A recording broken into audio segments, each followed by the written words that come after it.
I'm here today with Walter Jones, our junior warden, to talk about our 157 project and to show some slides and some pictures about the project. So, thank you. And I'll start going through the slides, and we're going in a before and after sequence, if we can.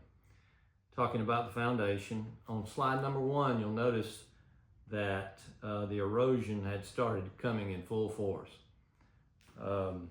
In slide number 2, it's more shots of the piers showing the erosion that was happening and the fact that the piers were starting to collapse and some of them were beginning to fall.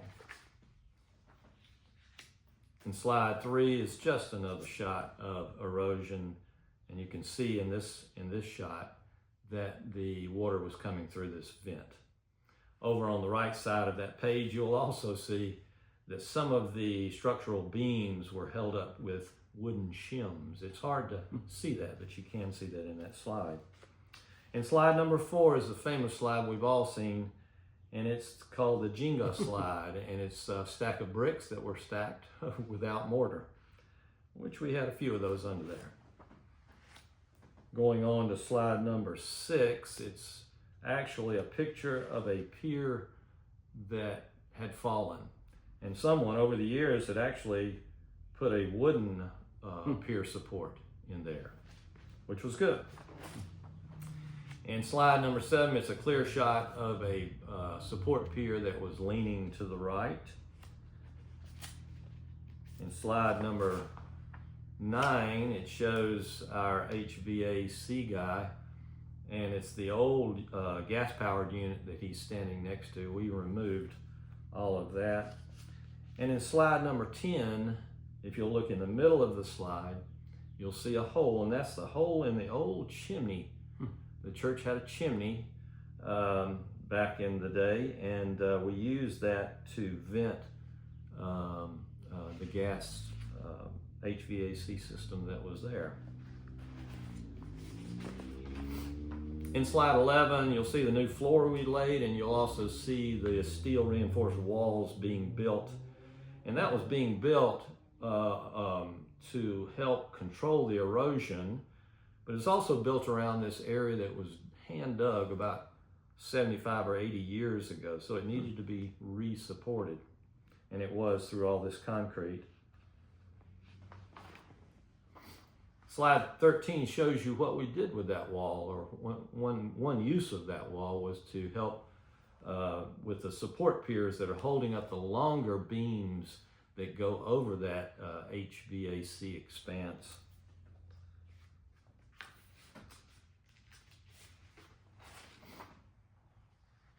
Slide 16 actually shows you the new units that we put in. And we put 2 new units in as opposed to 1, and these are electric, by the way, no more gas. Each is a 7,500 ton unit. One goes out, we still have one working for us. That was the concept. And you'll also see that there were a lot of new flexible ductwork we used.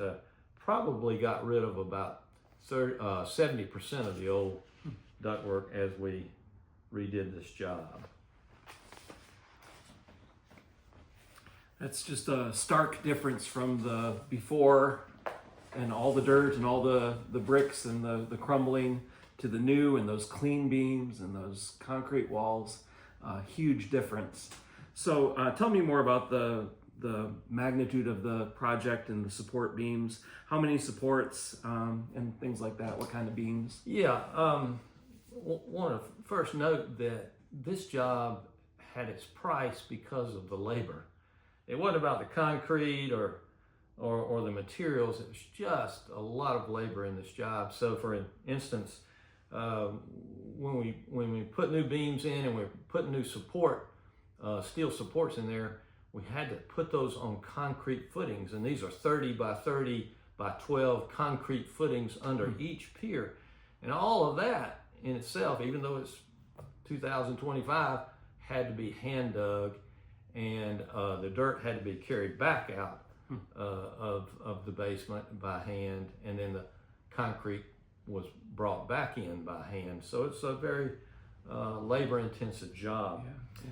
So we've got, just real quickly, we've got, when this job is finished, we'll have 22 new beams, steel beams under the church, and we'll have 26 new steel piers, which are sitting on those, on the concrete floors. Most beams are 8 inches thick and 13 feet long, but we do have those very long ones, those 24-foot beams that expand over the HVAC system. And it's going to make the choir loft secure. No risk there for the choir falling through the floor anymore. In fact, that's the part of the job that has the most structure and the most strength, actually. Well, that says it should be. Tell me more about the HVAC units and why 2? Yeah. So we felt like 2 was a whole lot. Well, we felt like making sure they were electric instead of gas was hugely important. And we felt like instead of having a 15,000 ton unit, which is what the church takes to heat and cool it, we felt like having 2 units, 2 7,500 ton units was a better idea. Maintenance wise, these are much smaller units as you've seen in the pictures. They're easier to maintain. And if one goes down, at least we will have some heat and air while the other one is limp being along repaired. while the other one's being fixed. Yeah. In the old days, if the heat went down, it went down. See, well, talk a little bit about the whole project and the main reason for the new. I mean, obviously we can see that, but talk a little bit more about the origins of the project. Well, admittedly, it's 175 years ago when this church was built, and these foundations were poured, and the beams, the wooden beams, were put in. But you know, and I want to make sure I'm clear on this. They used the right tools and the right materials for the time, and the way they expanded those beams, it was the way they knew how to do it. But as we got into this job, we noticed that had it been today, the wooden beams would have been a lot bigger. They would have been joined.